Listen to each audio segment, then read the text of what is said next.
네, 북한 문제와 한반도 외교 안보 뉴스를 심층 분석하는 한반도 리뷰 시간입니다. 오늘은 박완곤 이화여대 북한학과 교수와 함께 자세히 알아봅니다. 안녕하십니까? 네, 안녕하세요. 네, 먼저 최근 활동이 뜸한 김정은 국무위원장의 그 딸 김주애가 다시 또 언론에 등장했어요. 국가정보원이 김주애가 후계자 수업을 받고 있다고 밝히면서 이제 이런 소식들이 나왔는데 국정원은 어떤 점을 근거로 이제 후계자 수업을 받고 있다 이렇게 밝힌 건가요? 한 두 가지 정도를 근거로 대고 있는데요. 예. 김주애가 처음 등장한 게 2022년 11월 18일 그들이 말하는 이제 화성 17형을 발사하는 그 장면. 지금 뒤에 나오네요. 저 장면에서 처음 등장했는데 예. 처음에 등장했을 때 자기 아버지 김정은과 다녔을 때 이른바 이제 현지 지도라고 부르는데요.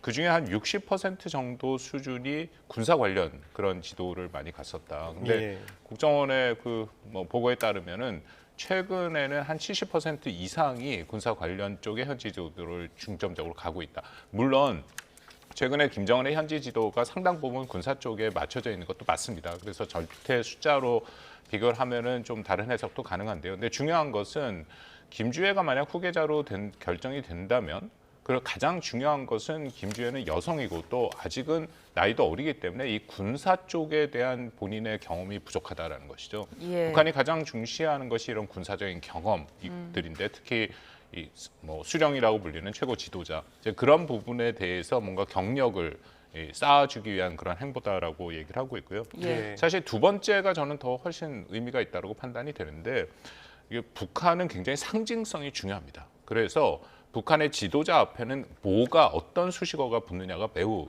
중요한데요.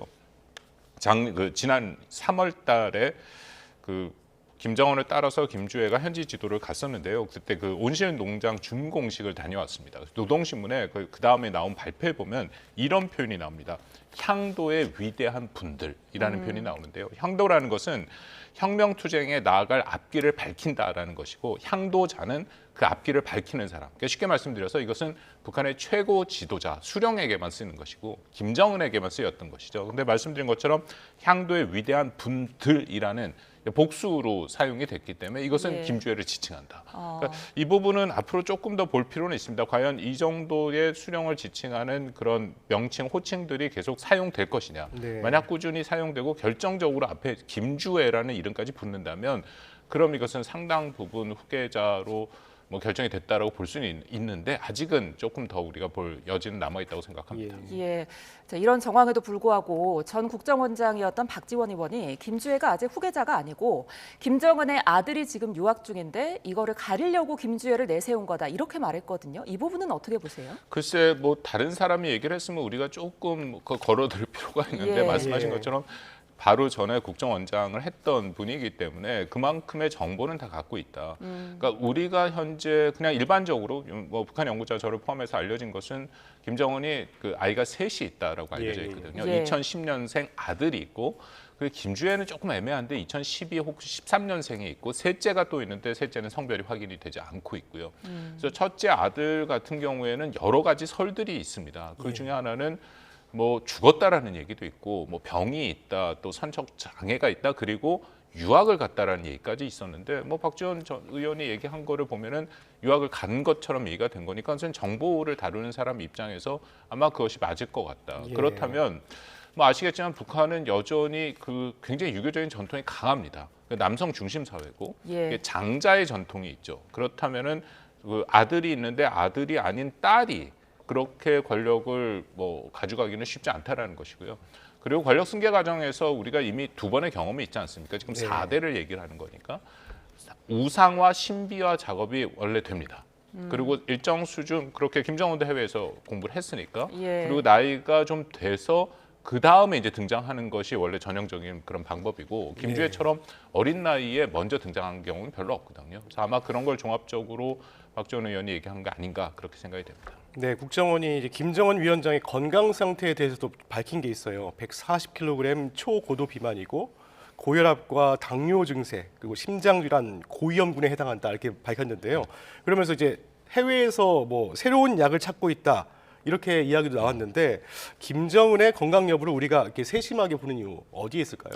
아마 일부 기억하실 텐데요. 2020년 4월 달에 예. 그 미국의 방송이 김정은 사망설을 얘기해갖고 사실 전 세계가 한 달 정도 굉장히 소란스러운 적이 있었죠. 예. 맞냐 안 맞냐부터 시작해서 당시에 트럼프 대통령에게도 질문을 하고 막 그랬었는데 그만큼 이것은 중요합니다. 왜냐하면 북한 체제 자체가 뭐 이제 다 아시겠지만 유일 수령 영도 체제라고 불리고 그렇기 때문에 한 명이 모든 국가의 모든 걸 다 책임지는 그러니까 방금도 4대 세습을 얘기하지 않았습니까? 예. 그런 국가의 체제에서 최고 지도자의 안위라는 것은 매우 중요하죠. 그러니까 조금 더 직접적으로 말씀드리면 만약에 김정은의 뭔가 뭐 문제가 생겼다, 건강에 문제가 생겨서 병고가 생기거나 어쩌든 문제가 생겼다 하면은 북한이 그럼 어떻게 될 것이냐? 과연 그냥 우리 민주주의 국가 같은 경우에는 다 이 시스템에 의해서 되기 때문에 혹시라도 대통령이 유고 시 그것을 끌어갈 수 있는 여러 가지 체제들이 우리는 다 정식으로 있죠. 그렇지만 북한은 그런 게 없기 때문에 예. 만약에 김정은의 건강이 문제가 생기면 그 다음에 굉장히 큰 그 혼란이 올 수 있다라는 것이고요. 예. 또 하나는 김정은의 건강은 우리가 2018, 19년에 사실 굉장히 가까이서 본 경험이 있지 않습니까? 예, 18년 예. 판문점에서 김정은이 내려올 때 숨소리, 그 땀까지도 우리가 다 본 적이 있는데 계속 화면에도 나옵니다만 현재 140kg 정도 이거는 매우 고도 비만이고요. 예. 그리고 뭐 그렇더니 그 여러 가지 병들 예를 들어서 당뇨라든지 심장병 같은 것은 이미 다 확인이 된 거고 그리고 또 가족 병력이 있습니다. 자기 예. 아버지 할아버지도 심근경색으로 다 죽었기 때문에 이런 뭐 일종의 김정은의 건강에 대한 변수는 우리가 늘 고민을 해야 되는 부분이다라고 생각이 됩니다. 예, 이번에는 북한 홍수 이야기 좀 짚어보죠. 압록강 주변에 홍수가 뭐 어마어마하더라고요. 거기 뭐 보트 같은 거를 타고 김정은 위원장이 이렇게 둘러보는 모습도 사진이 공개가 됐는데 일각에서는 천여 명 안팎이 사망했을 거다 이렇게 추정하는데 북한은 또 부인하는 모습이에요. 어떻게 그렇습니다. 보셨어요? 뭐 북한이 아직 공식적으로 이 피해 사실을 정확하게 밝히지는 않습니다. 근데 예. 처음에 나온 것을 보면 약 4,100여 대 세대가 침수됐고 3,000여 정도의 농경지가 했다. 그래서 뭐 나옵니다만 김정은이 직접 현지에 가서 특히 이제 헬기를 동원해서 그 북한 주민들을 대피시켰다라고 얘기를 예. 하는데 예. 뭐 나머지 인원들에 대해서는 혹시 뭐 피해가 있지 않느냐. 그리고 북한 김정은도 피해가 인명 피해가 있었다라는 얘기를 하긴 합니다. 그래서 우리가 정확히 알 수는 없는데요. 근데 중요한 것은 뭐 계속해서 이 위성 사진 같은 거로 확인이 되는데 예를 들어서 여의도 면적 4배 정도 되는 크기의 섬의 위화도가 전체가 다 잠긴 모습이 있고 예. 또 아마 화면에도 나올 수 있을 것 같습니다만 김정은이 직접 전용 열차를 그래서 몰고 갔는데 그 전용 열차의 다음 번으로 간 이 철도가 이 잠긴 그런 모습들도 충분히 보였고요. 예. 예. 그리고 이게 북한이 이 압록강 주변에 이런 피해를 본 게 처음은 아니고 2010년 8월경에도 아주 심각한 피해가 있었다라는 겁니다. 그래서 전반적으로 피해는 분명히 있는데 그 수준이 어느 정도까지인지는 우리가 정확히 판단은 되지 않고 있다라고 예. 생각이 됩니다. 네, 이번에는 이제 북중 관계 이야기 좀 해보겠습니다. 이제 북한이 전승절 정전협정 체결 기념식에 북한 주재 중국 대사가 참석하지 않았다는 소식이 전해지고 있어요. 중국 정부는 여전히 우호적인 이웃 국가라고 밝히고 있는데 북러 관계보다 이상 신호가 있다. 이렇게 감지되고 있다 이런 이야기도 있는데 교수님 어떻게 보시나요? 그래서 뭐 그 얘기는 최근에 많이 얘기가 되고 있고 예. 그들이 말하는 전승절이라는 게 정전협정이고요. 뭐 북한 같은 사회주의 국가는 5년, 10년 꺾어지는 해를 매우 중시합니다. 예. 근데 그럴 경우에는 대규모 그것을 기념하는 식을 하는데 그렇지 않을 때도 열병식은 개최하는데 방금 말씀하신 것처럼 그 왕여준 평양 주재 중국 대사가 불참을 했고 왜냐하면 다른 대사들은 또 참여를 했거든요. 네. 그 이상 징후가 있다라는 그런 얘기가 나올 만한 또 하나의 사례가 될 수 있는데 중국 정부 당국은 이것을 아주 공개적으로 아니다라는 식으로 얘기를 했습니다. 외교 예. 대변인이 일부 특히 아마 국내 한국에서 그런 얘기들이 많이 나오는 거를 갖고 개별국과 언론이 뜬구름 잡는 식으로 북중 관계에 문제가 생겼다라는 얘기를 하는데 아니다라고 얘기를 하는데요. 그렇게 얘기하기는 근데 분명히 여러 가지 면에서의 이상 징후가 보입니다. 가장 예. 최근에 나온 것 중에 하나는 북한에서 보낸 북한 노동자들이 중국에 있는데 그 중국에 있는 노동자들을 다시 다 북한으로 가라라고 중국 정부 당국이 발표를 했다라는 것인데요. 북한의 입장에서는 노동자의 노동을 통해서 벌어들이는 외화가 매우 크기 때문에 어떤 형태로든지 그것을 계속 남아있게 하고 싶은데 그것이 안 됐다라는 것은 예. 북중 간에 그렇게 협력이 썩 잘 된다고 볼 수는 없고요. 예. 또 북한 같은 경우에는 중국과 러시아와 함께 올해가 그들의 국교수립 70주년인데 예. 아시다시피 푸틴 러시아 대통령은 북한을 직접 방문을 했죠. 근데 현재 상황에서 시진핑 주석과 김정은의 어떤 정상회담이라든지 그것을 기념할 만한 것들은 뭐 전혀 밝혀진 것이 없다라는 측면에서 양국 관계가 좀 불편함이 있다라고 보는 게 맞겠다고 생각은 됩니다. 예.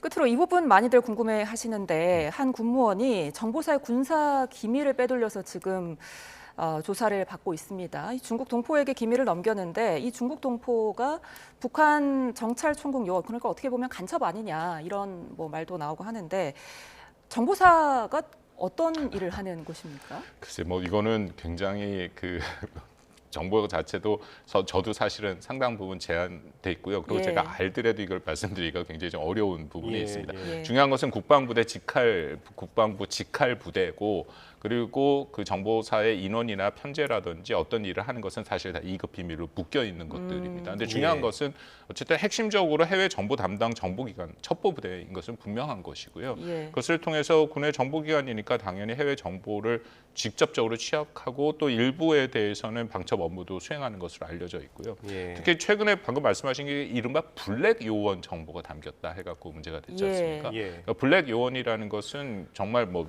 각국에 있을 것이고요, 있고요. 그렇지만 그들은 신분을 철저하게 위장을 합니다. 왜냐하면 국정원 같은 경우에도 파견된 요원들이 있는데 국정원 같은 경우에는 기본적으로 우리 국가의 이제 다른 기관 소속으로 돼 있는데 블랙 요원 같은 경우에는 아예 기관 소속이 안 밝혀지고 움직이는 그런 사람들이고요. 예. 그래서 그러기 때문에 그 안에서의 뭔가 네트워크를 만들어서 정보를 수집하는 것을 하는데 시간이 많이 걸리는 건데 이번에 그 블랙 요원들의 정체가 상당 부분 거기에 지금 발견된 것이 나왔다 하고 해서 일부는 한국으로 귀국을 했다. 그렇다면 이 정보 체계를 다시 구축하는데 적지 않은 시간이 걸린다라는 것 측면에서는 네. 우리가 굉장히 안 좋은 소식이다라고 생각합니다. 네, 지금까지 박원곤 교수와 함께 북한 문제 알아봤습니다. 오늘 말씀 감사합니다.